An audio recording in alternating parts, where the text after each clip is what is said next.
I'm David G, Sheshnag Yoga Center, Sheshnag.com. What on earth is Kundalini? This video is about addictions and how they're endorsed. A few years ago I was wondering if I'm being hypnotized. The depth at which I'm being hypnotized is phenomenal. Phenomenal. In this culture, you wouldn't believe it. I find it crazy that don't even go into it, will we? Yeah, we will. Most of the addictions are endorsed. Why? Because we're misinformed.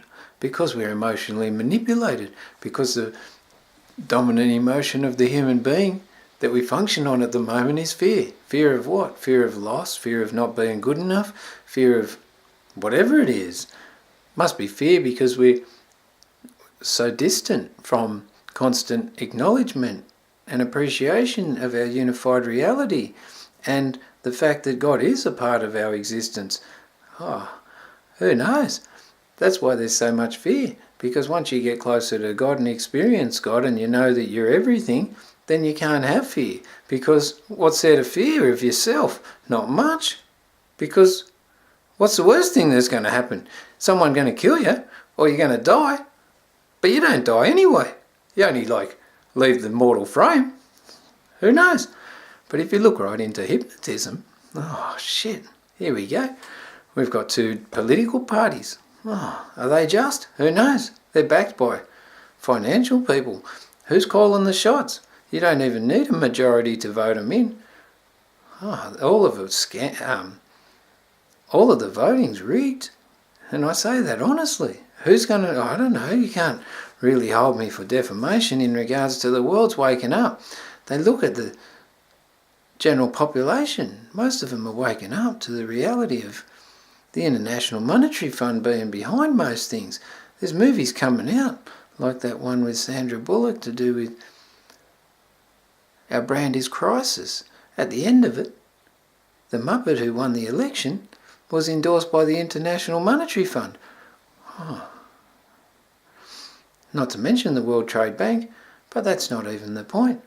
We're talking about the addictions on a general level, like, let's say, addiction to sport. Sport's rife, hugely endorsed. Why? Because it's good for your emotions. It's good for you to talk about, validate. It's good for the ongoing perpetuation of the gladiatorial psyche that used to happen in Rome, in the Colosseum. Now it's moved to rich men owning football teams, owning whatever teams, and then putting them into play like chess pieces during the weekend. They've still got so much coin involved, so much money involved in the endorsement of these things. Plus, in the background, what have you got? You got subliminal advertising. It's not even subliminal anymore. It's become totally apparent. How am I being advertised? By those flashing lights in the back of the NRL games. By the ads that they place under the players on top of the field. I can't believe it. I love the mind and precision. I love how they can place those ads underneath the players and even put the shadows on top of the signs, which are advertising something, but when you get a close-up of the same part of the field, there's no sign painted on the field. They haven't quite learned how to put it on the close-up yet, but from the grandstand position, the ad's in place. Not to mention every little sponsor that's on a jersey to do with anything. I watch the MotoGP, motorbikes. Have you seen how many ads there are on there? Do you see how quickly they grab their energy drink to scull it after they win? Do you see how big the can is? So the cans are big in the image of it's like the size of the head of the rider once he takes his helmet off. Almost the size of the helmet. But it's so big and prevalent that I know I'm being hypnotised in regards to the energy drinks. Not to mention everything else that's sitting on top of their uniform or their leathers. I don't feel like buying an AJV helmet, but because they're expensive. And I go for the cheaper version. But you know what I'm saying. I'm being totally hypnotised by everything going into my mind every time I look at an image to do with sports.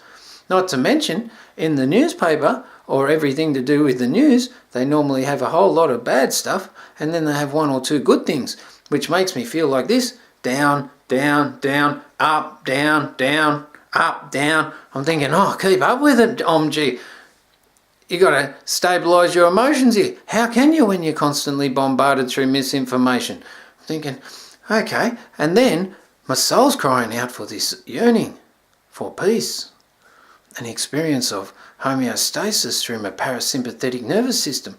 I'm in a culture that endorses lack of homeostasis through my sympathetic nervous system, which is constantly externalized and going. I have stimulants to keep up. I work most of my life to pay off a house that I'll never own, and I sit there and go, oh, no wonder I'm craving on the weekends to get off my head, whether it be on drugs or alcohol, which is still a drug, but a sneaky bastard alcohol drug, because we call it alcohol instead of a drug because it's so prevalent and so endorsed everywhere that we think it's not a drug. But alcohol's one of the worst drugs. But it's still endorsed. Why is it endorsed?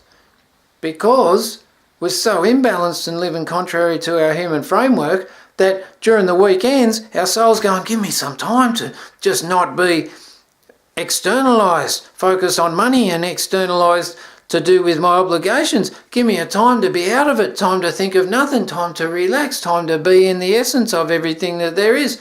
So then you get on the piss or you get on the drugs and then you try and escape reality. But don't worry, because when the drugs wear off and you wake up and you're feeling sorry for yourself after your big night, all the stresses are still there because our lifestyle is so contrary to the human framework and being human. They're totally endorsed. Cigarettes, everything to do with making money. You might put them in a brown packet, might put someone's dead lungs on the front, but still, the actual addiction is so strong and so endorsed through the stresses created in the culture that they're still selling the stuff to make money, aren't they? It's not like they really care. They just put a little bit of a fine line underneath the big gambling sign as you walk into the pub to play the pokies, or you go to the casino to think you're going to win, think you're going to be a millionaire. Oh, financially you can be hypnotised as well because you've got this thing to do with the lottery, you've got this thing to do with betting. Oh, gambling's rife. But don't worry, you've got the gambling helpline that can actually help and assist you when you need to come back to reality after you've lost all your money or you've lost your mind trying to create some false paradigm that's endorsed in it but actually not reality. How many addictions can you think of? Even sugar, food. Why, most of the TV shows to do with cooking. Because if you're emotionally corrupted, then you can eat instead of when you're hungry. You can eat when you're emotional. Why?